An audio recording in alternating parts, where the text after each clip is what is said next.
High cuties, তোমরা অবশ্যই জানো আর্ট অ্যান্ড ক্রাফটারদের জন্য অর্গানাইজার বক্স, সেটআপ বক্স এগুলো খুবই তো প্রয়োজন। তো আজকে আমি অর্গানাইজার সেটআপ বক্স একটি তৈরি করে দিচ্ছি তোমাদের জন্য। এটা দেখে দেখে তোমরাও বাসায় তৈরি করতে পারো, অথবা তোমরা এরকম আইডিয়া নিয়ে অবশ্যই তোমাদের মন মতো করে আরও ডিজাইন করে একটি সেলফ বানাতে পারো। তো চলো আজকে আমাদের এই ভিডিওটা দেখে তোমরা আইডিয়া করে নিতে পারো যে কীভাবে কি একটা সেলফ তৈরি করতে হবে। তো এর কারণে আমাদের কিছু কার্টুন এবং ফেভিকল গ্লুর সাথে গ্লুগানের আঠা বা কস্টিপও দরকার হতে পারে। তো আমি দরকার হতে পারে না, এগুলোই দরকার।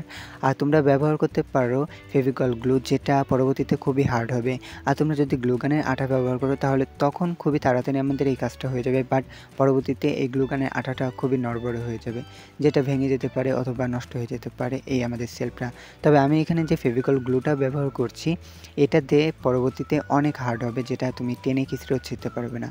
আর তুমি যদি পারো তাহলে ফেভিকল গ্লু, কস্টিপ এবং গ্লুগানের আঠা এই তিনটে মিক্স করে একটা সেলফ তৈরি করতে, তাহলে অবশ্যই এটা অনেক ভালো হবে। তো তোমরা এই কাজটা করতে পারো।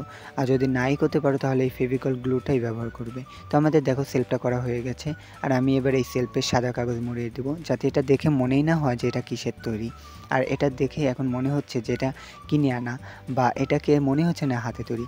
তো আমাদের এই সেলফটা করা হয়ে গিয়েছে। সাথে আমি পরবর্তীতে এই সেলফের কিছু আরও কাজ করব, যেমন ড্রয়ার করা, উপরে কিছু ডেকোরেট করা। আর তোমরা এই সেলফের ভিতরে যে কোনো কিছু অর্গানাইজার করতে পারো। তো আমি আসলে এখানে কি অর্গানাইজার করব নিজেই জানি না, তাই ভিডিওর জন্য কোনো মতে অর্গানাইজার করে তোমাদের জন্য শেয়ার করছি। আর বন্ধুরা, এই ভিডিওটা কেমন লেগেছে অবশ্যই কমেন্ট করে জানিও। তো এই নাও গাইস, আমাদের সেলফ তৈরি হয়ে গেছে এবং অর্গানাইজার করা হয়ে গিয়েছে। তো আপাতত আমি আমার স্টুডিওটাকে এরকম সাজিয়েছি।